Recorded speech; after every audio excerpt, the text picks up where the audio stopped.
Good morning, good afternoon, and welcome to the webinar on Cooking Energy in Displacement Settings, Delivery Models. My name is Fernanda Winter, and today I will be your moderator for this webinar.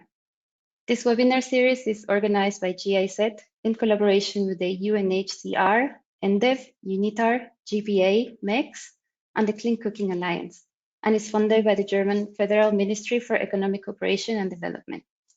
Before getting started, I would like to welcome my colleague Natalie from GIZ to give us a short message about this webinar series. Natalie, could you please unmute yourself? Welcome. Thank you, and good day to everyone, and thanks for your interest in our webinar series on cooking energy in displacement settings. Today I welcome you to our third and last event in the series, which has been organized on behalf of GIZ, on behalf of BMZ by GIZ, UNHCR, GPA, MECS, and the Clean Cooking Alliance. As organizers, we are so happy to see an encouraging number of registration and participants in each of the webinars that we have conducted so far. And we're even more impressed by the fruitful discussions and insightful inputs from experienced experts throughout the entire series. We had started the series with a panel discussion to set the scene and actors' landscape in our first webinar. We heard the different perspectives from development, humanitarian, and private actors, and identified gaps which need to be closed and opportunities which can be used. In the second session, we put our quick spotlight on all available cooking energy system technologies, their characteristics, and of course their suitability in displacement contexts. Thanks to our incredible presenters for each system, we managed to explain all systems in less than an hour and had critical and fruitful breakout discussions with the experts right after. All the webinars, including the one today, are and will be online on Energypedia. In case you missed out one of them, you can still watch them there. We also aim to publish different relevant materials in the future. We'll keep you posted on the different channels and newsletters, and also feel free to just check on Energypedia once in a while. Finally, I would like to thank everyone who contributed to the success of this webinar series, all panelists and presenters, experts, and of course the amazing team from Energypedia for the great organization and moderation of the entire series, and the team of organizers behind and in front of the scene from UNHCR, GPA, MECS, and also my colleagues from GIZ. With that, I would like to wish you a wonderful last webinar on delivery models, and let's keep in touch and work more on this important topic. Thank you very much, Natalie, and thank you all who have been following the whole series. We hope that you enjoyed and that you got a lot of good information. And now I would like to share the housekeeping rules for this webinar. So all viewers will be muted throughout the webinar, and in order to ask a question to our speakers, please use the questions tab function in the GoToWebinar control panel. Please specify if your question is directed to a particular speaker or if it's an open question for the Q&A discussion. If you're using a mobile device, the questions tab is shown as a question mark button. Please share your questions with us throughout the webinar, and we will do our best to cover as many of your questions as possible during the Q&A sessions. This webinar is being recorded and will be shared to you together with the documentation presented. So for today's agenda, we have an introduction on delivery models by our colleague from Modern Energy Cooking Services, followed by a short Q&A session on this specific topic. This will be followed by 2 case studies presented by UNHCR and GIZ. Afterwards, we will dive deeper into the topic with a moderated Q&A session where the speakers will be answering your questions. So before we go into the first presentation, I would like to ask you all, what do you think is the best way to provide cooking energy access in displacement settings? So I will share the first poll with you.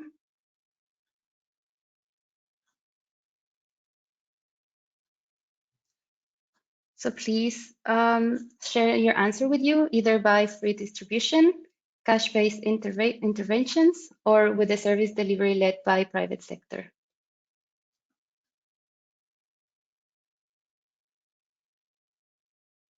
So I will give you all some more seconds to send your answers, and I will share the answer shortly with you guys.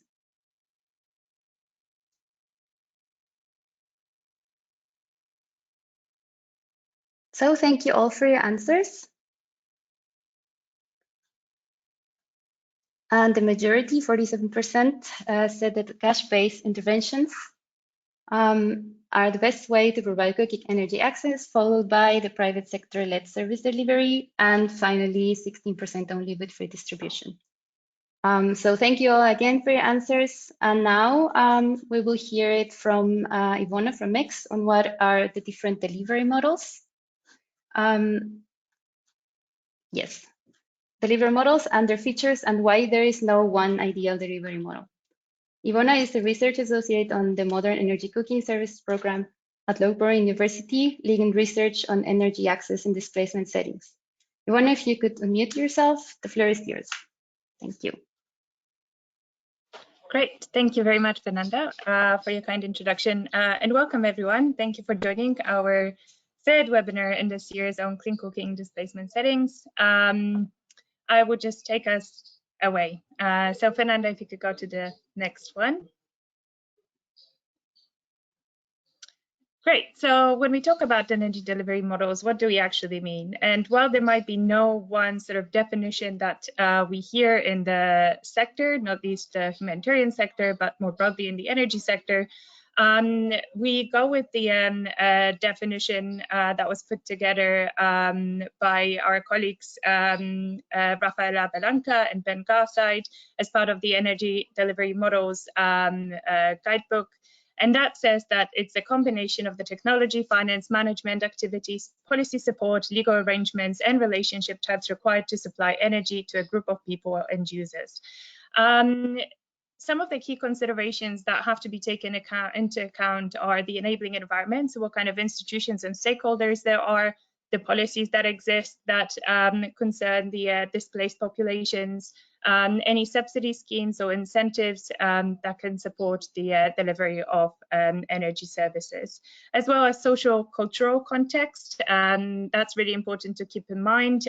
Things like the local context, for example, whether it's conflict-stricken, the availability of skills in the community, awareness of energy access options, as well as willingness and ability to pay. And on top of that, there are supporting services, so things like grants or microfinance access for those who might not be able to afford energy services and energy products as available in the market, for example, as well as awareness raising efforts.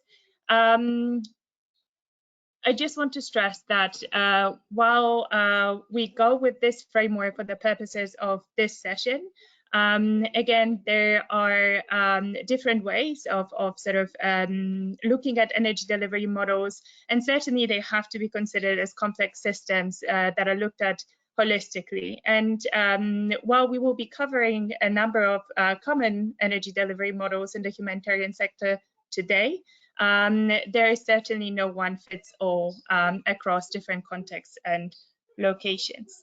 Next one, please. So the way we categorize energy delivery models in displacement settings broadly for the purposes, again, of this session are under three categories: donor-led, market-based, and those that are delivered through the public sector. Now, under donor-led, we typically see free distribution, and we'll be covering each one of the ones that you can see under the broad categories separately over the next few minutes. When it comes to market-based solutions, we've got two that we will look at today: cash-based interventions and private sector-led delivery. However, it is worth mentioning that none of them really fall under just one category, and hence this sort of you can see that they cut across both. As we are focusing on mostly refugee camps and settlements that are hosting displaced populations that that do not necessarily have access to infrastructure, we won't be focusing on public sector-led delivery of energy services. However, those are more available in, for example, urban settings. Yet it is important to acknowledge that sometimes displaced populations might have difficulties accessing them, depending on their status and sort of recognition in any given country or location. So if we go to the next one.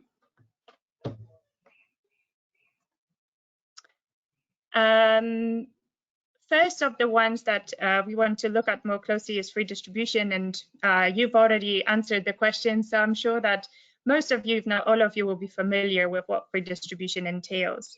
Now, the standard scenario is that a humanitarian organization or any other aid organization operating in a displacement setting will procure energy products, will then pay for them, and distribute to the displaced persons at no cost.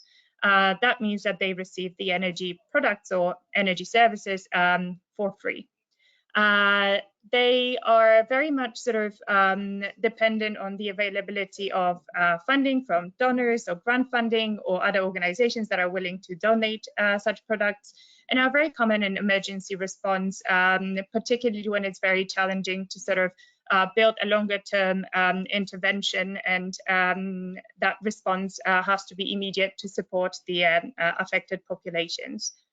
Now, another scenario is also where a private company might want to donate products in kind. And that could be, for example, because they have a surplus or they have strategies or schemes under which they want to support the humanitarian sector.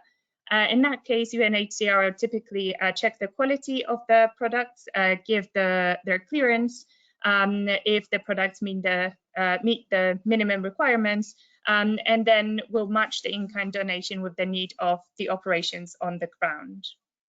Now, the trends are sort of shifting. This is the model that has been historically prevalent in the humanitarian sector, but we see that there is a move sort of away from this free distribution and more towards market-based approaches, which we're going to cover now. So if we go to the next slide, please. So what are markets? Markets are the principal means to access any goods, services, and incomes. They are certainly complex systems, not least consisting of the customer and the supplier, but also many other stakeholders and other factors that sort of make up a market. As such, they don't simply exist in any given location, and certainly have to be developed, particularly in challenging settings, such as frequently displacement settings are. They have proven, market-based approaches have proven effective in other contexts. So, for example, in rural energy access, be it electrification or access to clean cooking, low-income settings, and more broadly in the development sector. They do, however, need support, as to establish a market actually takes quite a lot of effort and resources, and that goes back to the key considerations that we covered earlier in the presentation. Barriers to market-based energy delivery often consist of low willingness to pay, could be due to the available donations, or low ability to pay due to the limited opportunities for income generating activities of any given population, as well as low access or choice of appropriate products and services, and also low awareness of those. And key accelerators, among the key accelerators, we often see supply side financing, end user financing, as well as awareness creation efforts. If we can go to the next slide, please.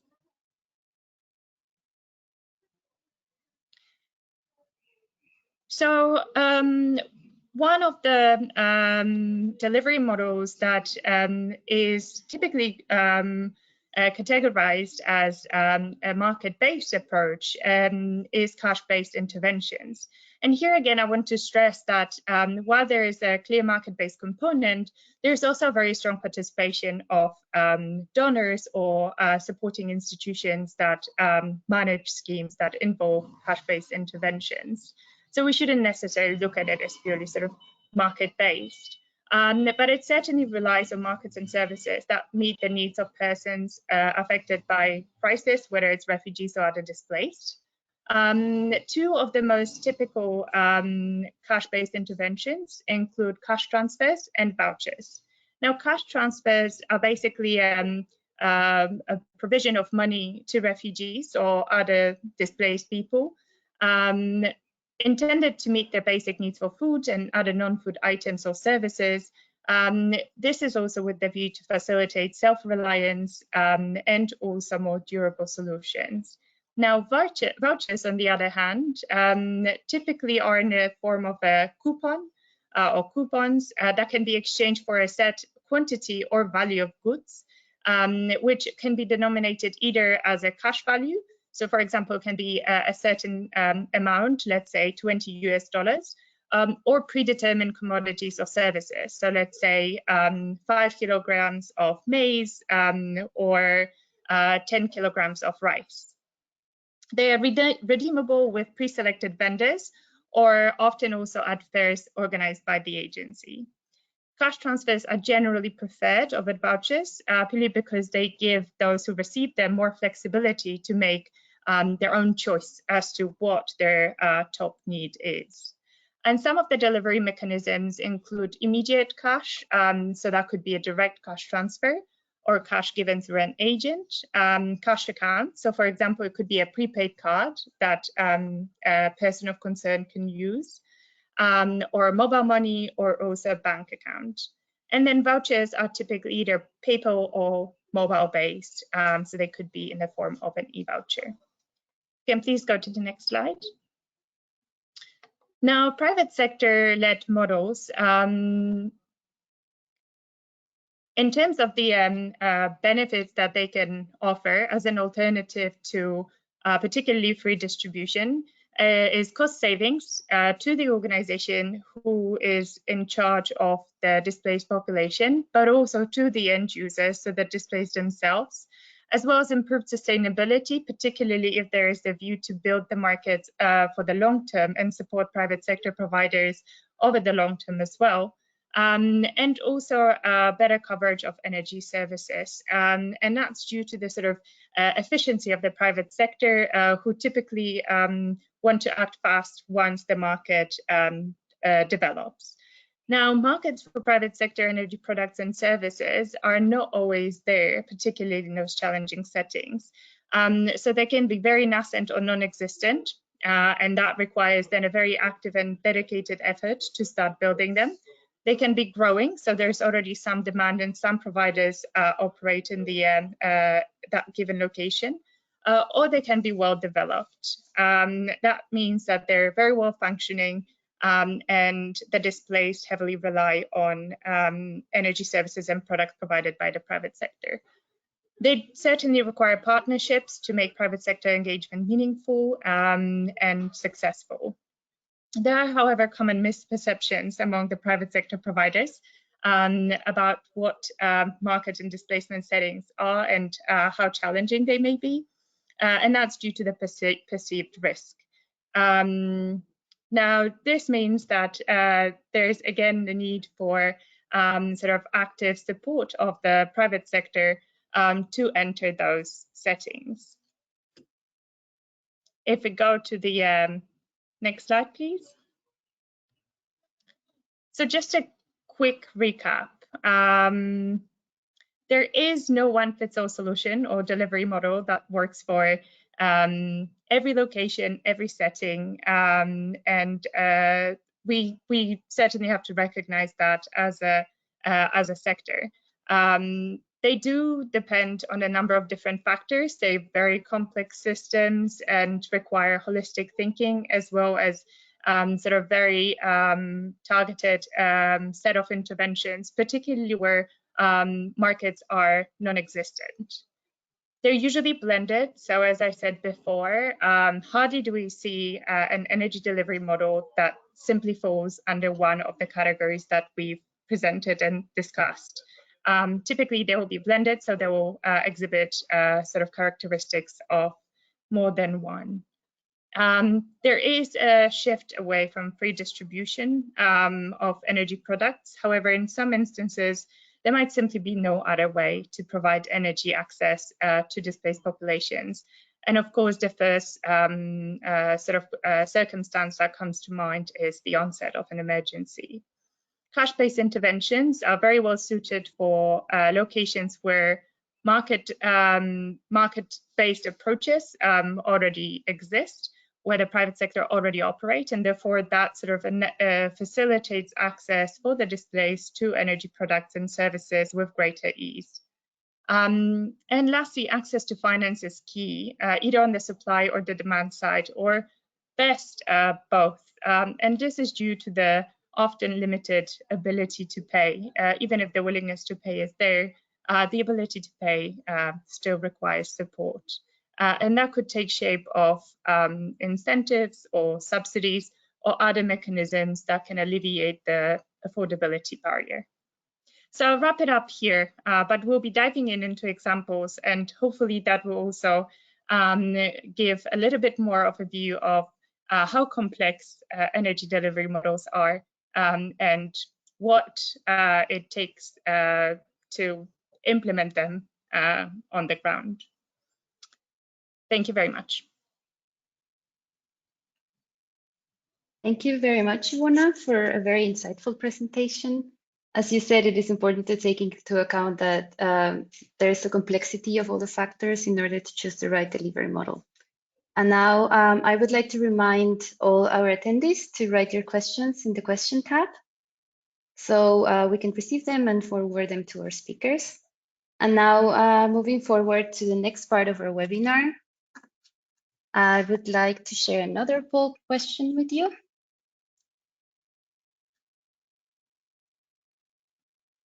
So the next question, what do you think are the barriers of self-sustaining markets for cooking energy in displacement settings? Either end users' low ability to pay, challenging environment for the private sector to enter and operate, such as government restrictions, lack of policies, lack of incentives, etc.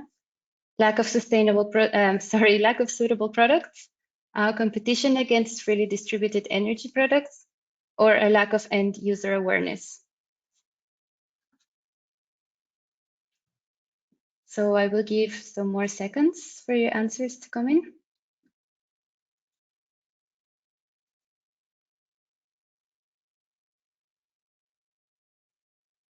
Just 4 more seconds. Yes, and thank you all for sharing your answers.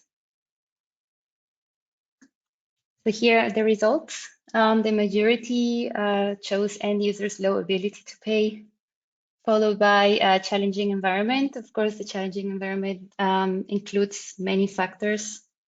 And yeah, in final place are the last 3: lack of suitable products, competition against freely distributed energy products, and lack of end user awareness.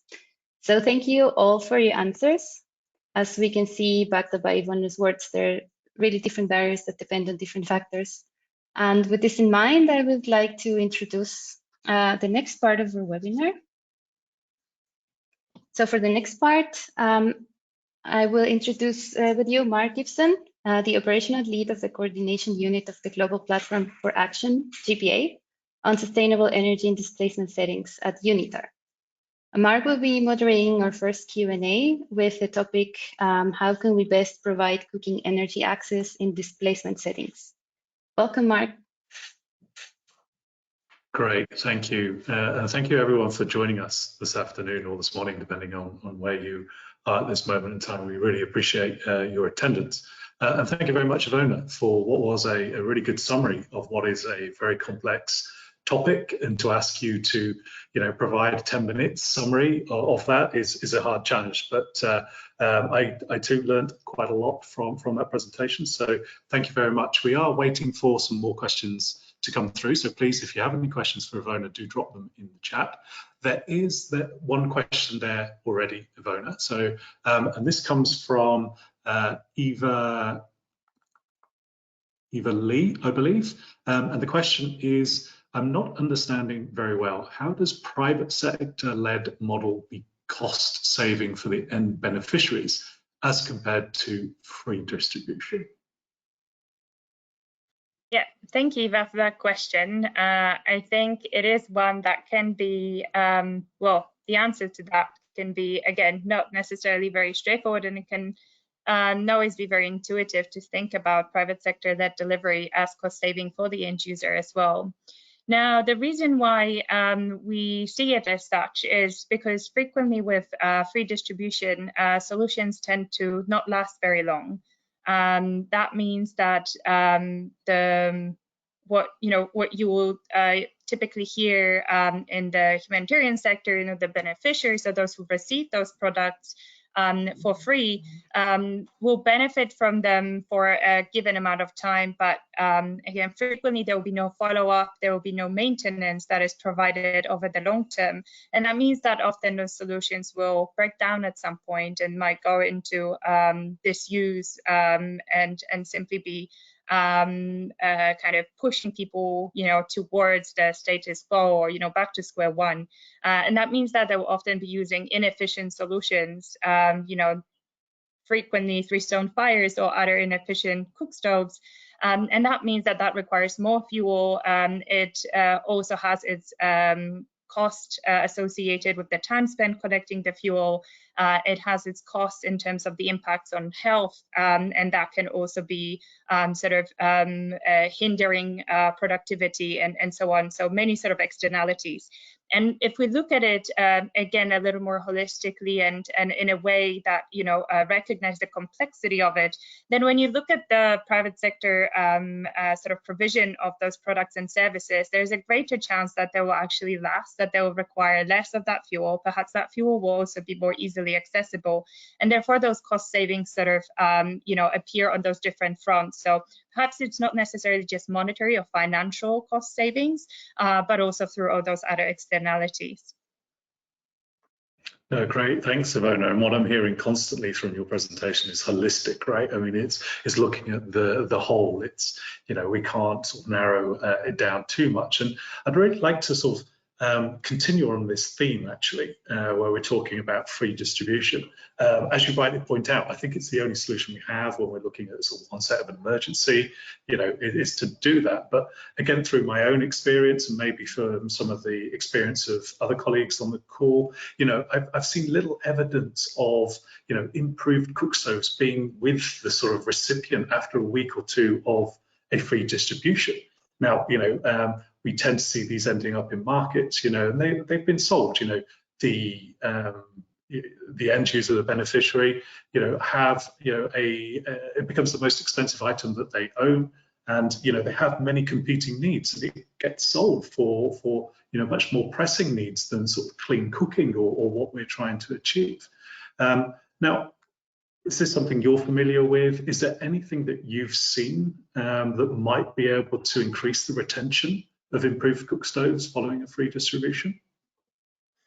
Yeah, that's a very good point, Mark. And I guess, most of us on this webinar would have seen examples of energy products, on both fronts, whether it's clean cooking or electricity, being sold to be able to support other more urgent needs. Again, quick, not lasting very long, and therefore not sort of, offering those benefits over the long term. And that is certainly a concern, and I guess that's also part of the reason why we see, that kind of recognition is now leading us towards sort of rethinking energy delivery, even in emergency settings, because those sort of poor practices in those early days can then sort of, transform into long-term, hindering sort of environment for the development of more sustainable solutions. What I can say from my experience that while free distribution has been seen as sort of necessary, critical to really address those very urgent needs, and it has created benefits, for various amounts of time. One example that I can bring up of a free distribution sort of exercise that created sort of longer term benefits is where there was active follow-up of the organization that is actually distributing those solutions with the end user. So in a similar perhaps to what you would see in the private sector-led delivery, where they will want to retain that relationship and build that relationship with a customer, an NGO would do exactly the same. And while this is usually limited or sort of like time limited, you know, because frequently those programs are time bound, you know, depending on the duration of the grant funding, for example. If it's built into the program from the start and even sort of doing it over the first sort of 6 to 12 months, that can create a sense of ownership as well. And so perhaps that's something that could be built into free distribution in a similar way that we see in private sector-led delivery. Having said that, you know, we will certainly see products that are purchased on the market that go through the same cycle of, you know, breaking down, not getting repaired on time. The end users move on because, you know, they have to cook every day, so they don't necessarily have the time to wait for, you know, the company or the provider to repair the stove. And so then that's a kind of a vicious cycle of, you know, spiraling down into using, you know, kind of again, but going back to square one. So there's, you know, we also have to recognize that there are challenges associated with the private sector delivery as well, because especially in challenging settings, particularly when locations are very remote, it can be quite hard for them to access the customer, the end user, just as it is for any other organization that reaches out with free distribution or for whatever other reason.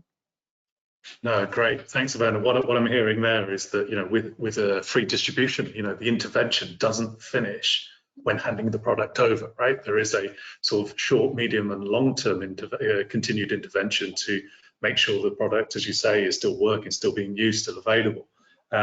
So no, we're still, exactly. Yeah, great. I see we're at time, and there's no other questions coming in from. Can I make one more quick comment? Yeah, please, Ivona, please. Oh, was there another question? Yeah. No. Sorry, actually, what I wanted to add to sort of build on that is that you will also see interventions where there is free distribution, and then the organization who distributes energy products for free benefits from carbon credits. Now, if that's the case, they actually have to demonstrate long-term usage. So it has to go beyond just the initial few weeks. It has to be demonstrated that over time, the end customer is actually using the product. And so that could be sort of another way of not only sort of, you know, being able to deliver them for free, but then having that, you know, almost compulsion to make sure that there is follow-up, that there is a sort of like creation, awareness raising and creation of ownership. So perhaps another example, just to add on. No, great. Thanks, Ivona. And we hope with part of the GPA to do a little bit more work on carbon credits, and especially with the cooking. So please do stay in contact with us as we move forward. And yeah, handing back for the first case study. So thank you very much, Ivona. Speak to you later. Thanks a lot, Mark. Thank you, Mark, for guiding the Q&A session. And thanks a lot, Ivona, for your presentation and for all the answers. So to all our viewers, if you have additional questions, please share them in the questions tab, and we can address them in the second Q&A of today's webinar. Now, I would like to welcome our next speaker. Our next speaker is Benoit Moreno, Senior Interagency Coordinator Officer of the United Nations Refugee Agency, UNHCR, in Burkina Faso. Benoit has worked many years with NGOs and UNHCR in Burkina Faso and Niger, and today will share his experience with his work in Niger with UNHCR. Welcome, Benoit. The floor is yours. Thanks a lot. Good afternoon, or good morning. I don't know, it depends where you are, to everybody. So I will present you Verena share experience in Niger regarding access to domestic energy. Next.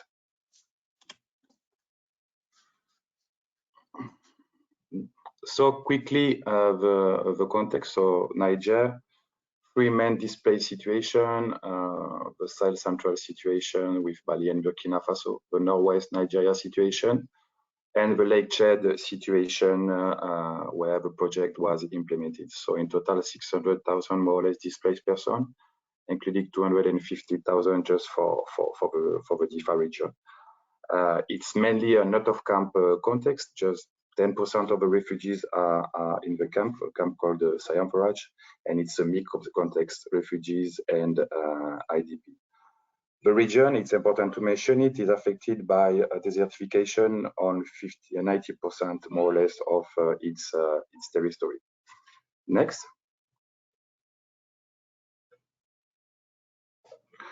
So in the Difa region, there is a huge security crisis because Boko Haram activities, and this security crisis has created a huge economic crisis impacting automatically the livelihood of the population and their source of income. Prior to our intervention, there was no gas provider in the region. The gas was only used by rich persons or some civil servants of the states, and the gas was imported from the nearest biggest city by 1 or 2 traders, and the price was, let's say, 3 to 4 times more expensive than the price fixed by the law in Niger. It's important to mention that Niger is a new producer of gas, and so the gas in Niger is one of the cheapest of West Africa, also with Burkina Faso. A 6 kilogram bottle costs 2,000 CFA, let's say more or less 3 euro. Before to launch the intervention, we realized, let's say, a kind of baseline study. And this study shows that domestic energy was the second monthly expenses after food and represent around 50% of an household monthly expense. So it was around 12 to 50 euro per month. So a big pressure on the purchasing power of household. Automatically, this situation created massive illegal logging, and illegal logging in most of the context has huge impact in the protection environment of a displaced person.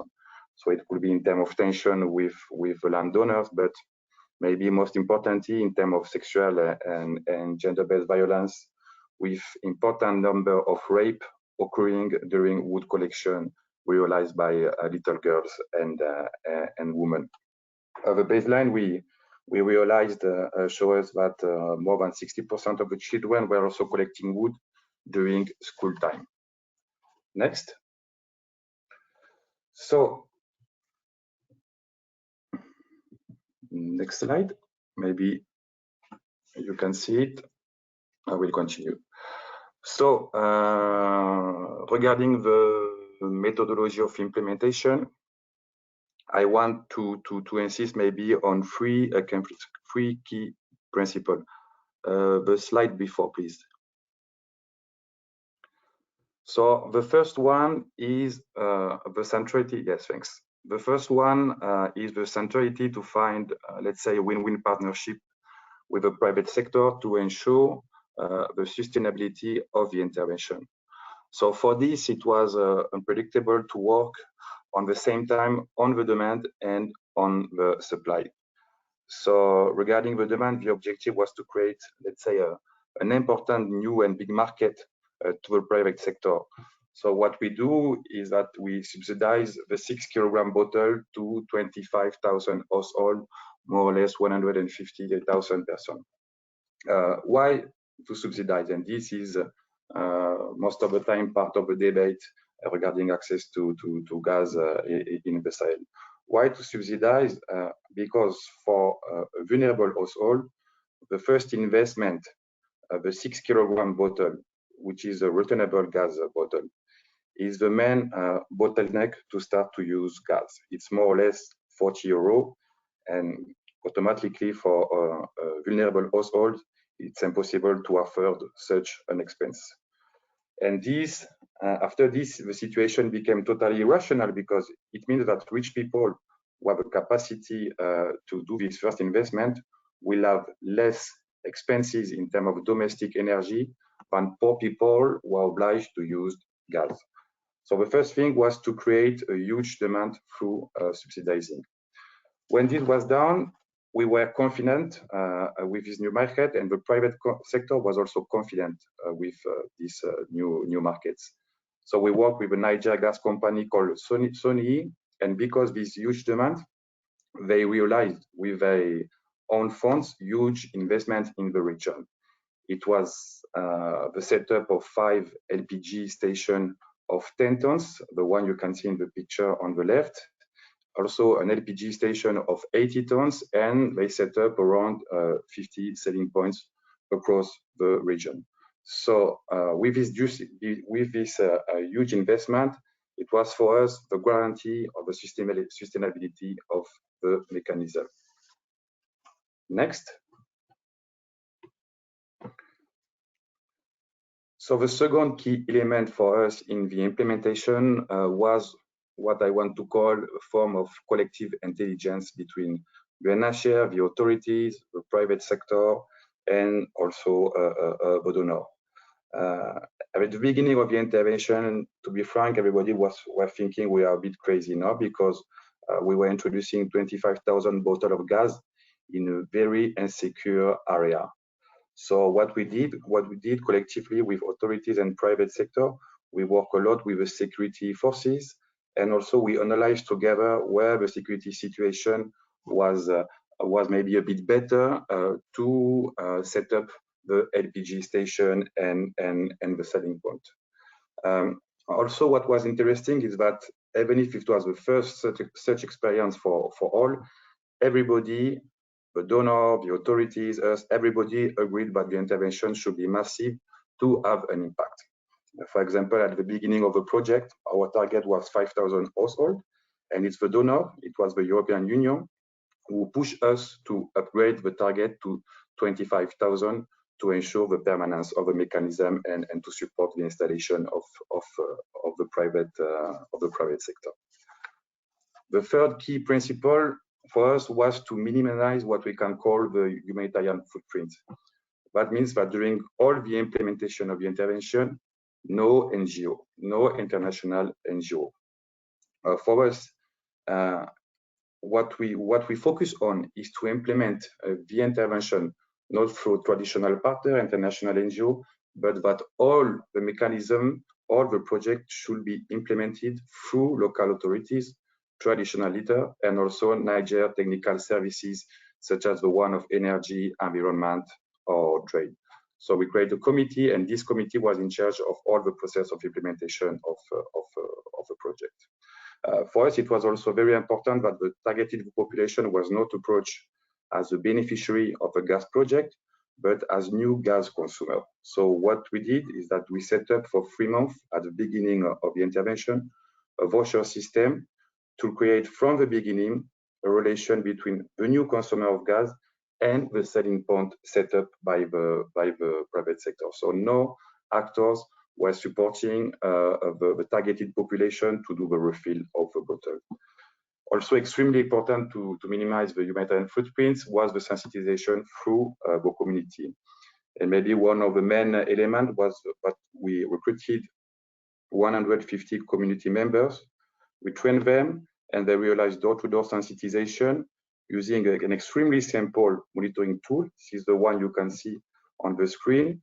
And for us, it was not important if somebody know how to write or not. We used Smiley, and through Smiley, the community members recruited can do door-to-door policy, door-to-door sensitization, during the intervention. Slide. So in terms of results, so the project ended in 2017. So 4 years after the end of the project, the mechanism is functioning well. The price of the gas in the Difa region is the same price than the one at Niamey level, so the capital of Niger. On the 7 LPG stations, 5 are still functional.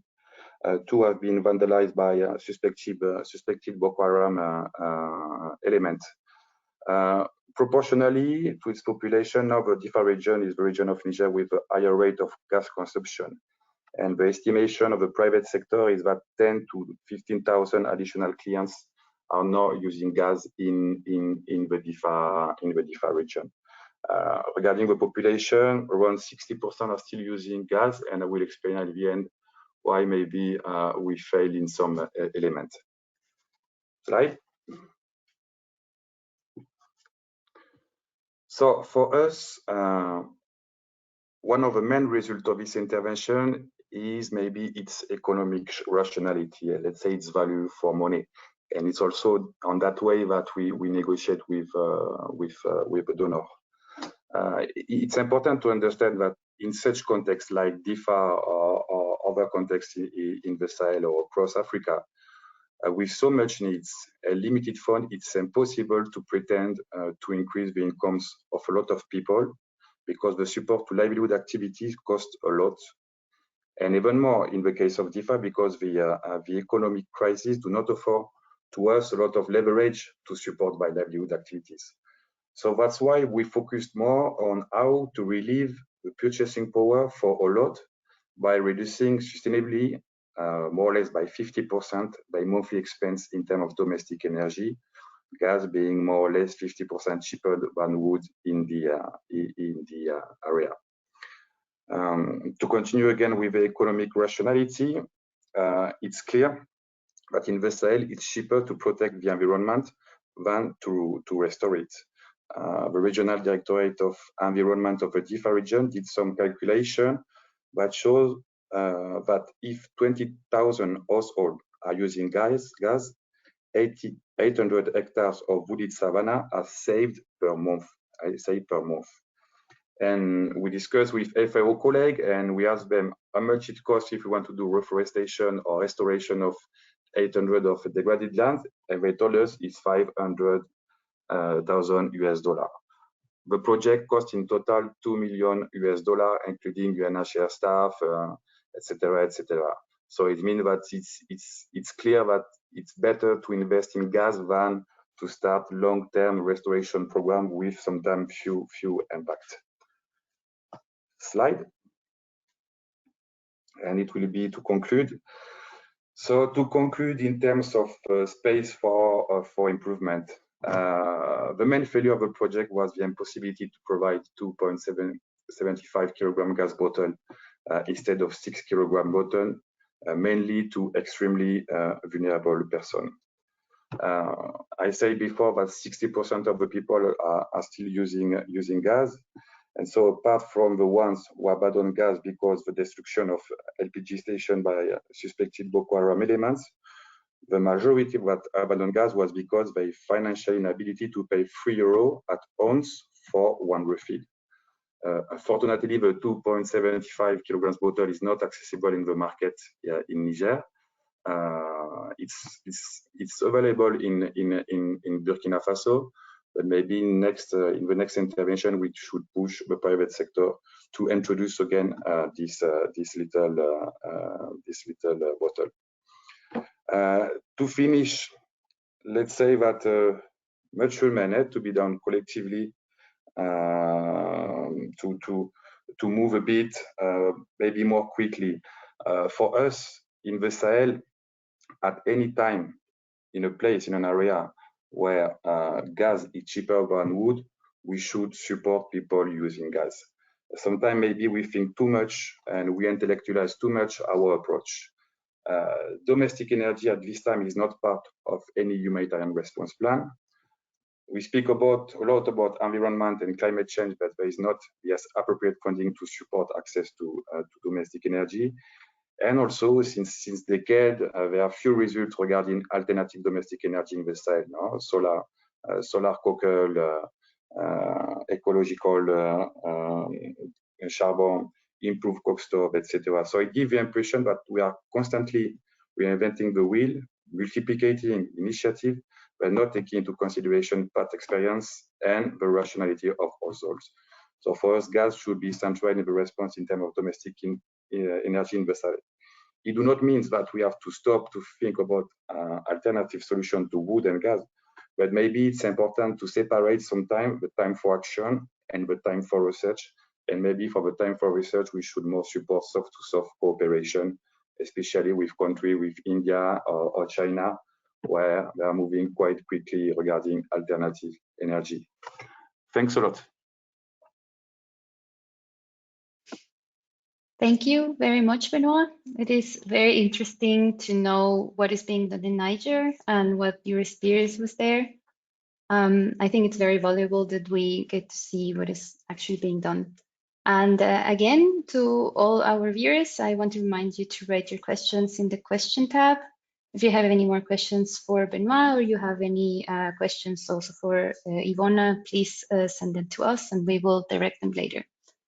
Now our next speaker, I would like to introduce him. His name is Ben Butele. I am sure that whoever has been following this webinar series has seen that he was one of our speakers in the first webinar. He is the lead technical advisor at GISE working for ESDS Uganda and EnDev. Now he will share his experience working with sustainable energy markets and delivery models in refugee settings in Uganda. Welcome back, Ben. The floor is yours. If you can just unmute yourself. Thank you. Yes. Thank you. Good afternoon, good morning, wherever you are. In the context of sustainable delivery models in Uganda, we are looking at mostly approaches that are market-based, but also driven by the private sector and led by the private sector. The objective here has been mainly to more or less focus on building capacity and be able to sustain the market systems and run this as a private enterprise. Our role here comes only in bridging the gap that exists between production and service or the end user. And we do this by, of course, building the models that support the private sector to penetrate into the local markets. And in so doing, then we leverage the efforts of humanitarian assistance as well as development actors in order to build around the peace nexus. Now you go to the second slide. So what do we then do? That's the core role that we play. In our next slide, then you'll see that our focus is built around the energy kiosk model. This is a private sector-led intervention in which you have the manufacturers on one side. Of course, you have the beneficiaries or the clients on the other side. Then there's a gap in between this chain in order to deliver the products from the manufacturers to the end users. So then in between here then comes the private actors who are the dealerships or maybe the franchises, whose role then is to get products from the various manufacturers who are quite distant, of course, from all the refugee settlements. Uganda's context, refugee settlements are placed in very rural areas, inaccessible in terms of transport as well as in terms of road infrastructure. And therefore, the business entities find it quite very risky to either deploy or set up shop and business in such locations.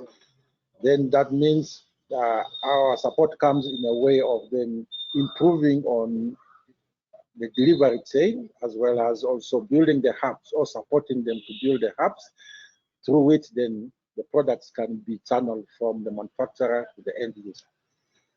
In this case then, mainly the products that we are emphasizing are, of course, quality tested products, both for cooking stoves and as well as solar products, which must have passed the national standards of testing, and that at least for cook stoves, you must be between 30% image saving and above. And of course, for the solar products, it must be those that have passed the global certificate. And once this is qualified based on that, then through the energy kiosks that we have supported to build, scattered in the different marketplaces within the settlements, the products are then ferried through different models. One is through the reserve-based framework financing, in which case the entrepreneur is able to get the products, or the company that is in the dealership with the manufacturer is able to bring the products into the settlement.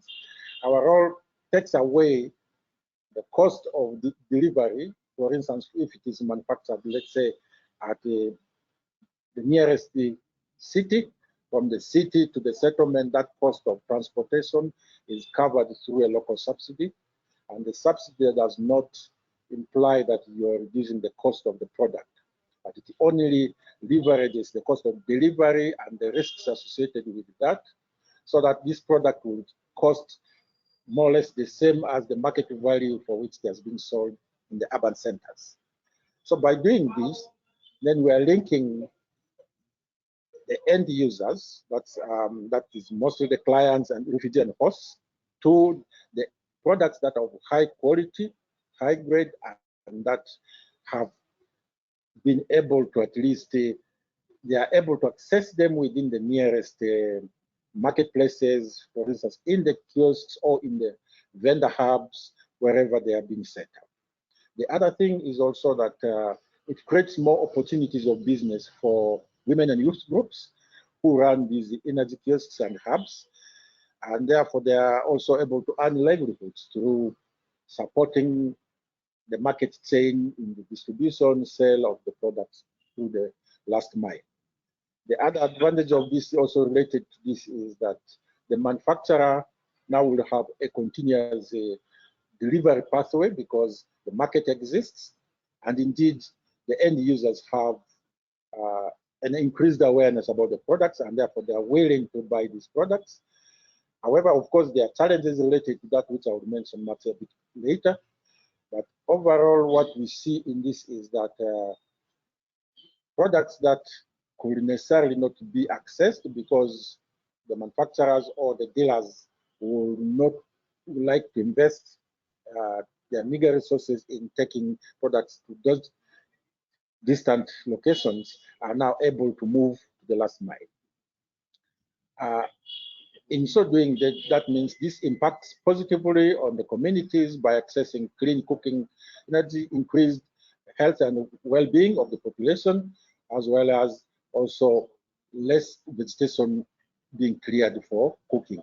Because majority of the population use biomass for cooking, LPGs are not quite common, and they do not have a good market segment in refugee settlements yet.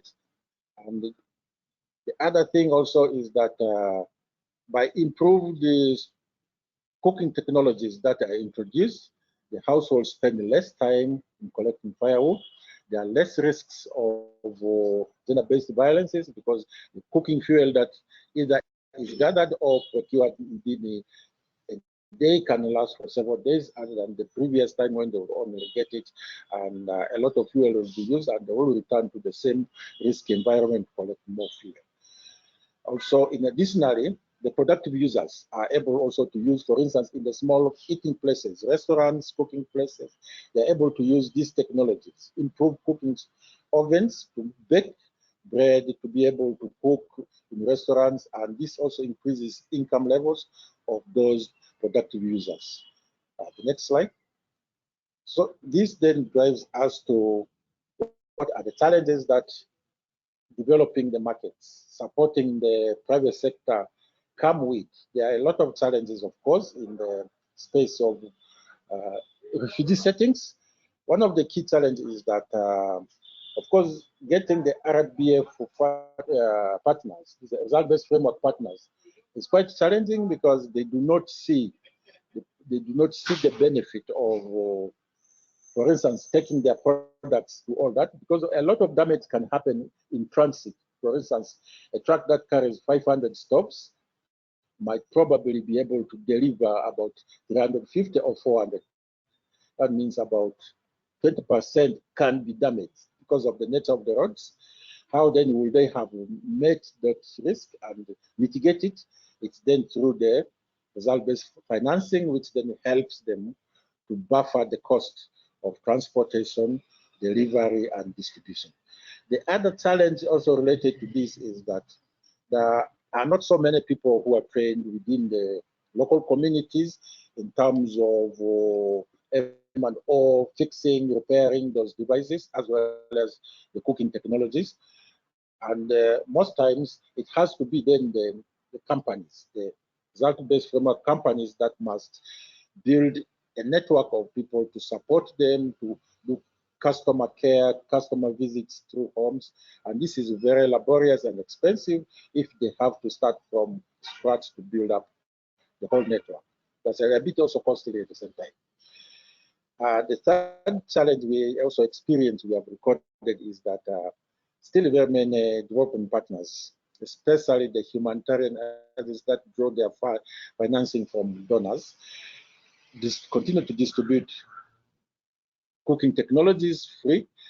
And what this means is that the private actor selling the same stove in the market, parallel to it is the same stove being given for free. That means their market, their business will be distorted.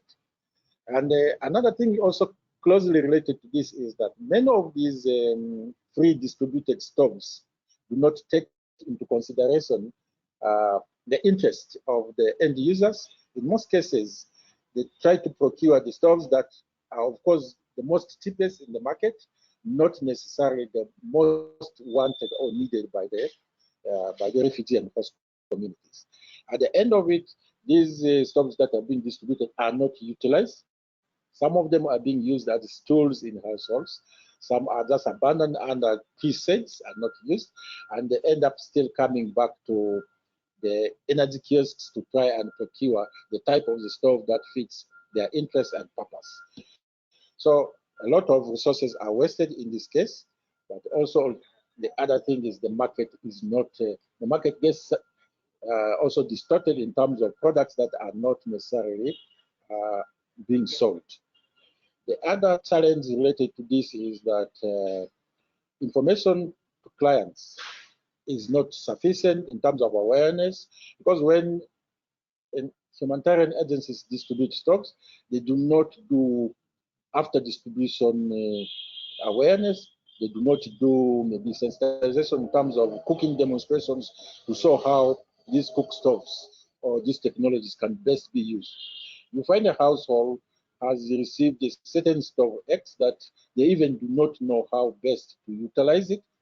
Then the ash accumulates, and oftentimes it becomes unproductive in terms of efficiency. And then at the end, it's abandoned.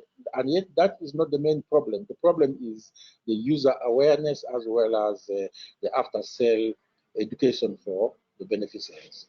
Maybe lastly, of course, the experience of COVID. This has caused meltdown in businesses. Most of these vendors are not able to sell their products because of the economic ability of the communities to purchase has come down. They are not doing so much livelihood activities at the moment, and they're not able to replenish their resources to buy new stoves to replace the broken ones. I think this is the core area where our model is built. It's built based on enterprise development, and it's also built based on the private sector-led activities. That's all from our experience. Back to you. Thank you, Ben, for your presentation and sharing your experience with us, and for presenting these models and highlighting the challenges that still have to be considered for the development of sustainable energy markets. And with this in mind, I would like to open our second Q&A session by welcoming Mark again and the rest of our speakers. If you could all turn on your cameras again, if it's possible for you. Thank you very much.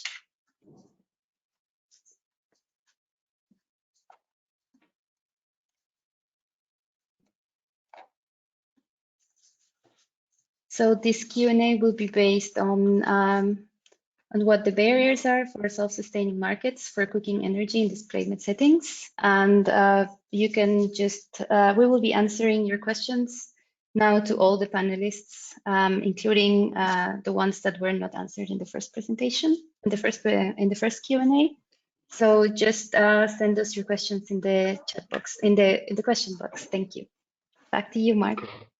Great, thank you. Yes, we had a little bit of technical difficulty, so the questions have now come through to me from the ones that were posed with Ivona. So I'd like to start with those. And Judith, thank you for turning on your video. Actually, the first question I'd like to direct at you. Sorry, I don't actually have who set these questions, but the first one is, so it's around the delivery models presentation that was given by Ivona. The question is it important, do you think, to have a support service with such products, so with cooking products?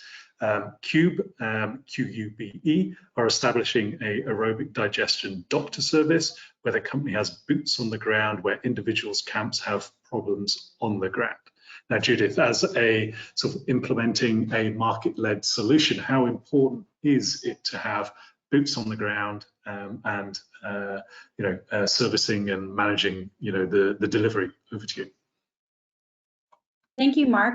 Great question. I think it's probably absolutely vital. We're currently implementing a project in Changwali refugee settlement in Western Uganda, and it isn't even simply if something goes wrong, but there needs to be a place where people can ask questions, and whether that relates to making payments or where they can get fuels or how their products work or getting demonstrations.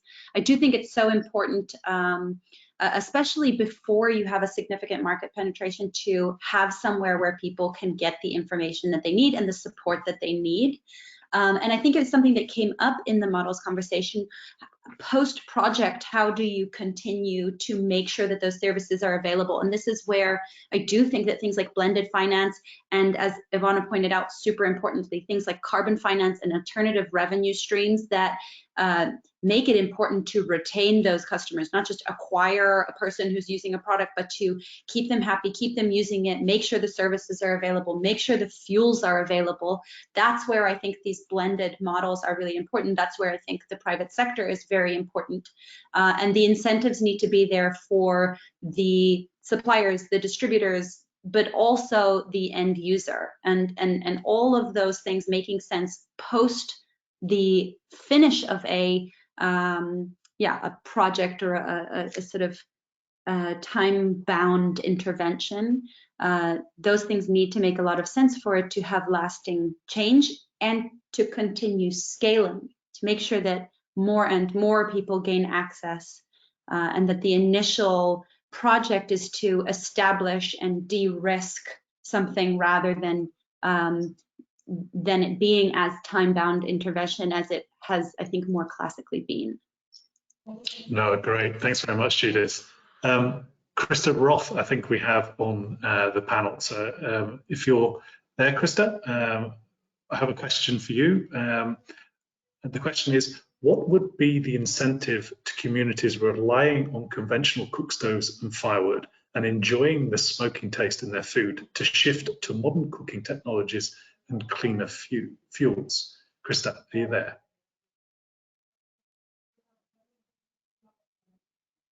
Hello, Krista? Maybe not. Ivona, if I could come to you as... Oh, can yes, you hear Krista. me now? Yes, we can. Sorry. Yeah.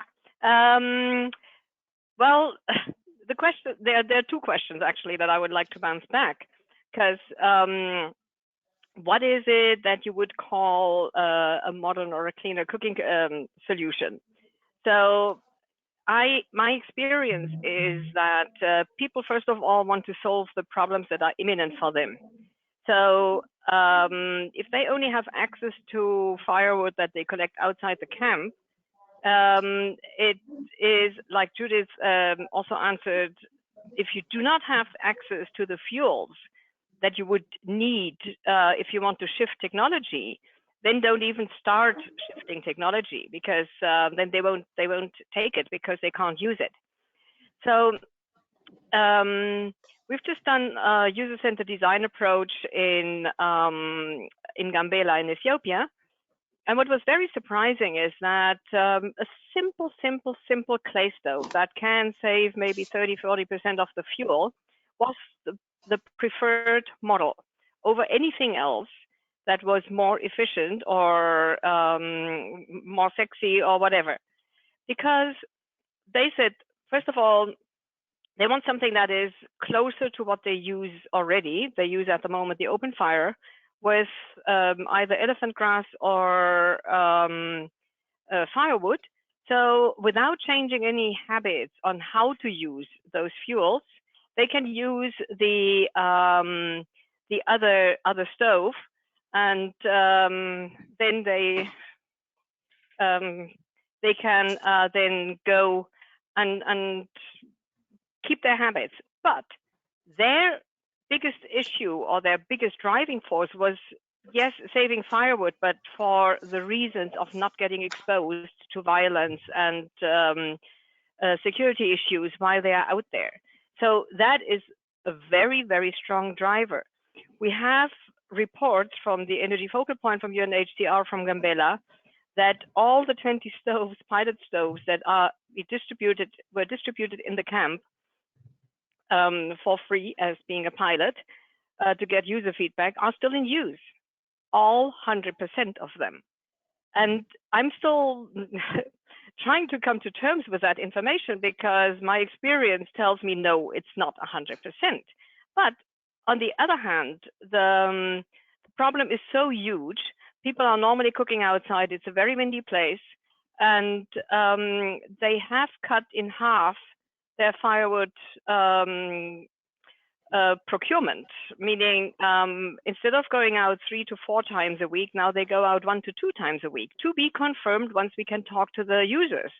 But Exialu, who was actually just last week in the camp and tried to get there before he was called back because of security issues, so he didn't manage to visit a household. But everybody says the stoves are 100% in use, because maybe it was the users themselves that were involved in the design of the stoves, because it's not the efficiency or whatever climate or other relevance we try to put in there as being from the donor side. It's the functionality that they want. We had 3 models of choice. They chose 60% chose a firewood model only, and the others chose a mixed fuel so that they can use firewood and charcoal at the same stove. To be seen how it evolves. We're trying to get certification by the ministry so that we see what the actual official performance is, but the users don't care. For them, it gives them the service. They can still use the same fuel. They don't need to bother, but they cut their risk in half. Judith has a finger raised there. Yes, no, thanks, Christopher. I'll come across to Judith, and then we'll move on to the next question. Yes, Judith. Chris, I'm curious as to, and then, you know, I'm happy to also maybe have this some more detail outside of this call, but I'm curious as to the technology that was offered to them, because I mean, being a private sector company that manufactures our own product, you don't have to take my word for it. You can go and ask my customers, but a product that is much more efficient, doesn't release any smoke. I mean, we have a reduction of, you know, upwards of 75% of the amount of fuel, but it can also burn processed fuels such as briquettes and pellets. I realize, I understand what you're saying. If I can throw some statistics back your way, we launched 7 weeks ago in Changwali refugee settlement with an offering of a ACE1, which is a hybrid biomass burning and solar electricity charging product. Plus it comes in combination with a smartphone so that they can order fuel. Actually, it's a service that we're going to be rolling out. You can order fuel from your home with the click of a button. And we have averaged, I think, over 80 a week. And if you see the UNHCR statistics from Changwali refugee settlement, the baseline was 60 households were using alternative and or renewable energy, which means that we've increased that by 700% in 7 weeks. And I think when offered a package of much higher end products in an affordable way, and I'd love to tell you lots more about that, but I fear Mark might not appreciate me taking the entirety of the rest of the Q&A. People do choose for it. I do think it's really important to set the bar right on the environmental aspects, the health aspects, because you don't know what they do. If you know what is available out there, if you don't know what technology could be accessible to you, then you stick to what you know. And I think we can put the bar a little higher, and I think we should put the bar a little higher. But the consistency of fuel availability and service and is very important. The really interesting thing with the product that we're putting out there is that it has the capability, in comparison to charcoal, to offset carbon per year per household, which then makes it an incredibly interesting thing to keep someone using that product with sustainable sources of fuel.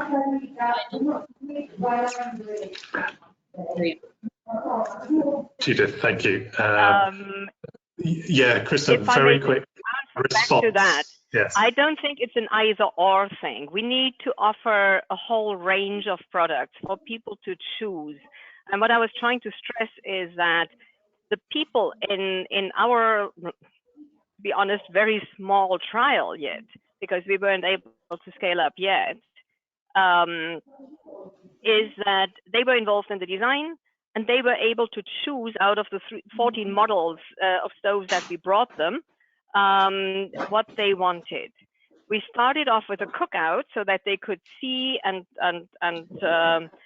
use the stoves to cook their traditional dishes.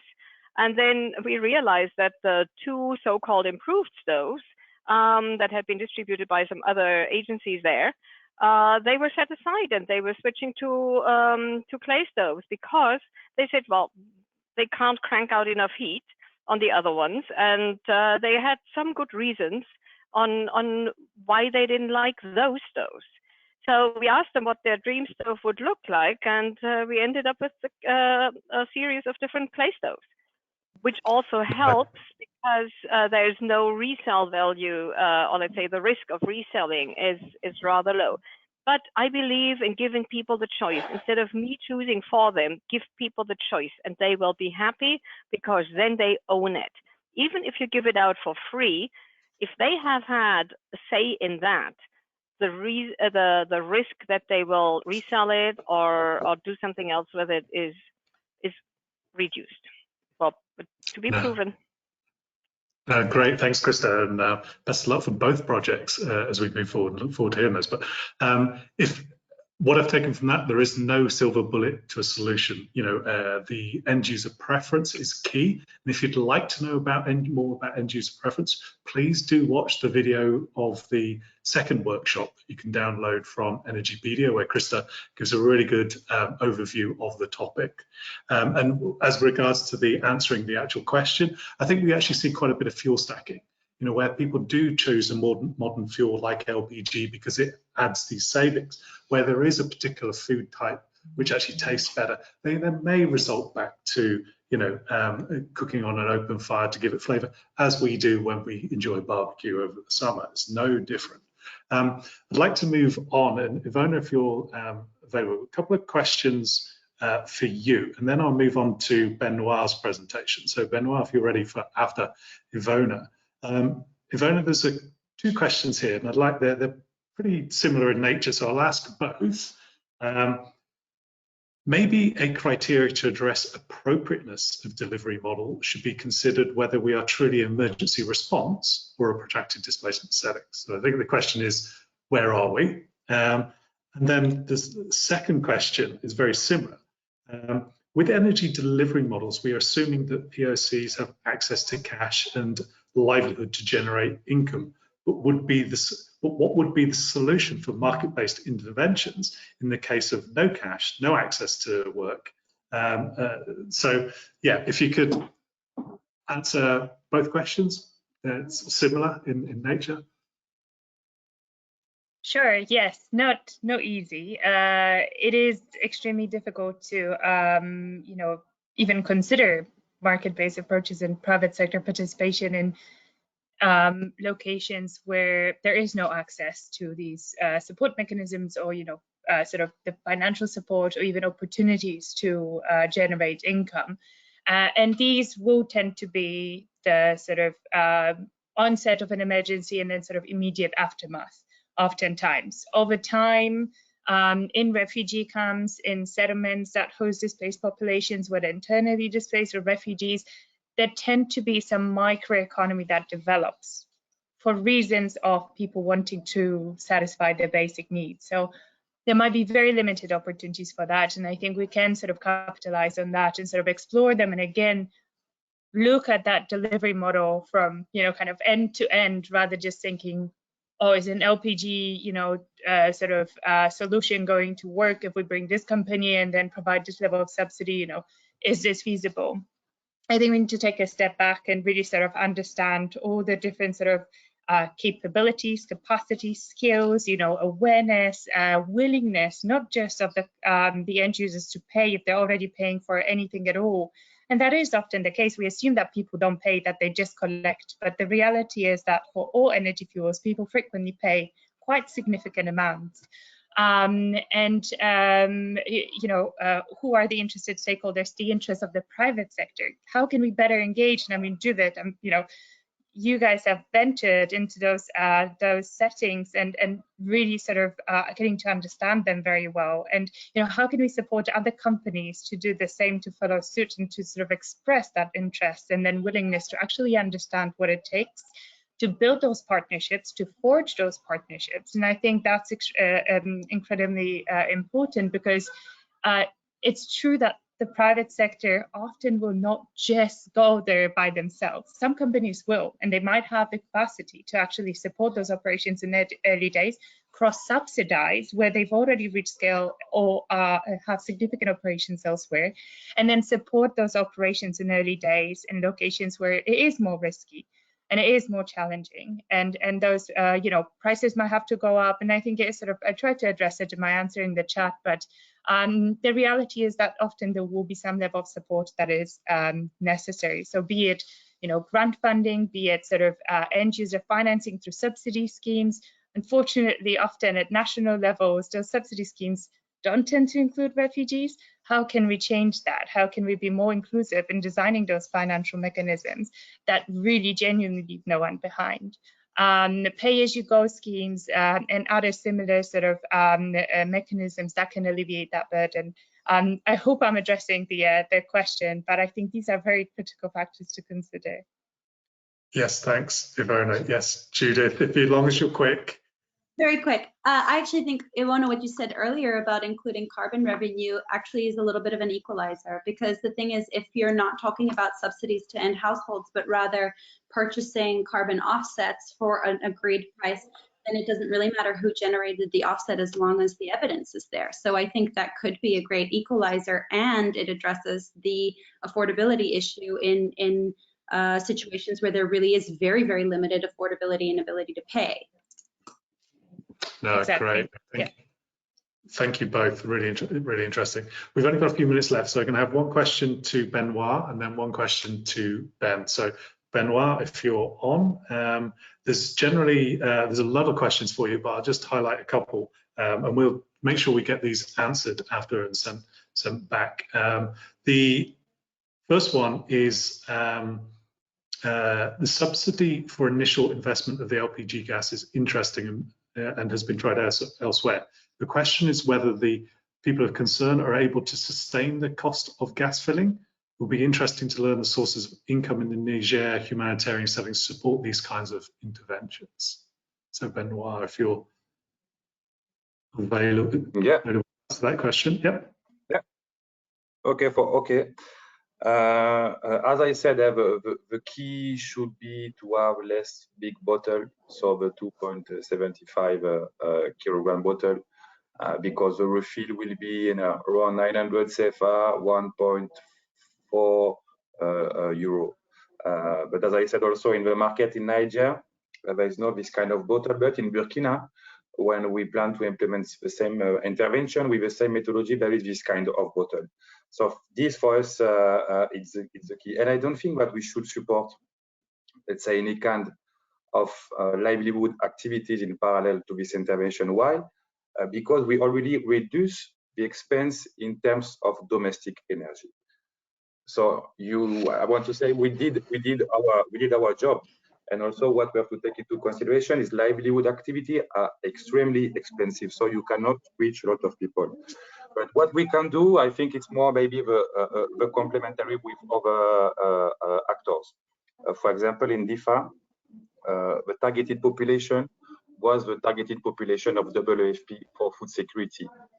And maybe the next step, it will be to link access to domestic energy to any kind of safety net cell program There is more and more programs like this implemented by the World Bank.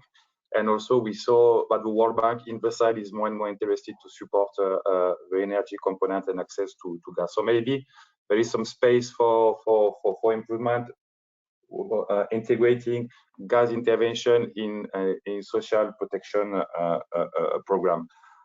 Something important is that during the sensitization, we insist a lot on the economic rationality of the intervention, and most of the people targeted know the economic rationality. And what the community mobilizers were saying is that do not sell your bottle even if you don't have the money to refill it. Keep it on the side until you will have a 2,000 CFA to refill it, because if not, you are going to spend more money, more free using wood than using gas. But in that situation, extremely extreme situation, a poor family, a poor person will be obliged to sell the bottle of gas because they don't have anything to eat. So this is maybe the main issue. But after, I think it's important to not see this kind of project just regarding the targeted population. As I said, in the DIFA region, now it's estimated to 10,000 to 50,000 new consumers of gas. It means that we created a system, and part of this person maybe could have been our beneficiaries, but have not been targeted.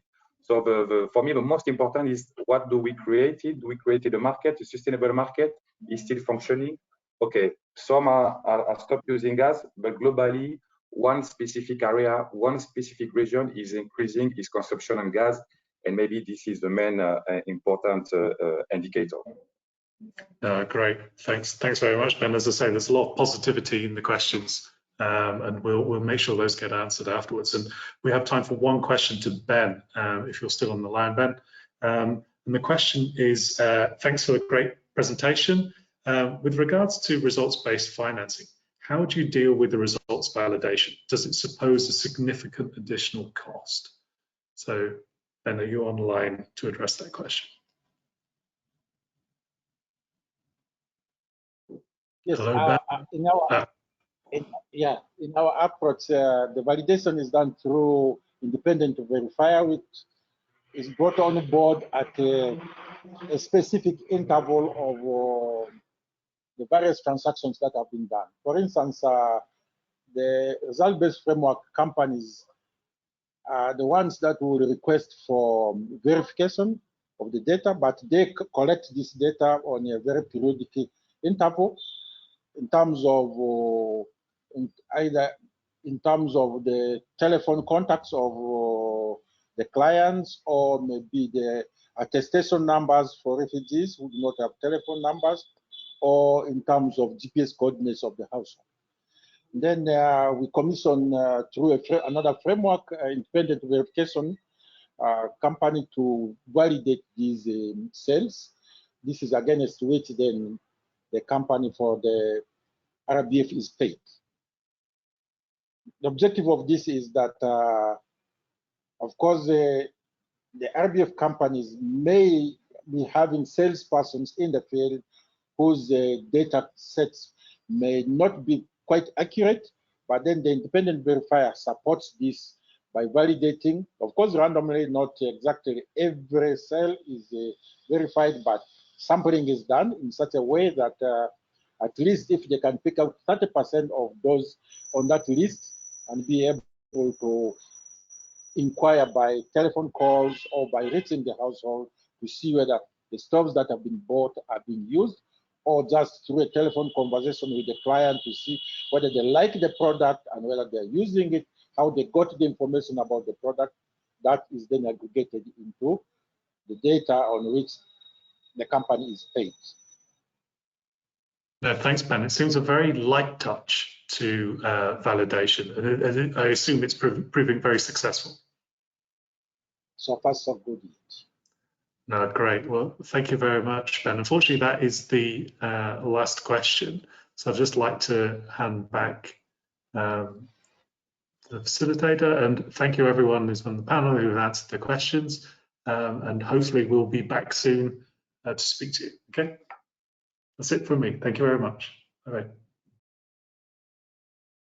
Thanks, Mark. Thank you all, and thank you, Mark, for another insightful Q&A session. I am sure that there are many takeaways from this discussion. And based on all the questions that we received, it seems like people are interested. So that is definitely good feedback for future webinars. And yeah, so this concludes our webinar today. Thank you very much to all the participants who joined us today and those who follow the whole series. Please give us your feedback at info@energypedia.info. And if you have some minutes after the webinar, please answer the survey that will pop up when you close the webinar. Your opinion is very important to us. And as mentioned before, the recording of the webinar and the documentation will be found at the link that we will provide and that you see on the screen right now. And starting from tomorrow, you can find all the information there. There you can also have access to these additional resources mentioned here below that are recommended by our panelists today. I would like to thank all the speakers and organizers who made this webinar and this webinar series possible, and of course, our audience. Have a nice day, evening, and we hope you join us for future webinars. Bye.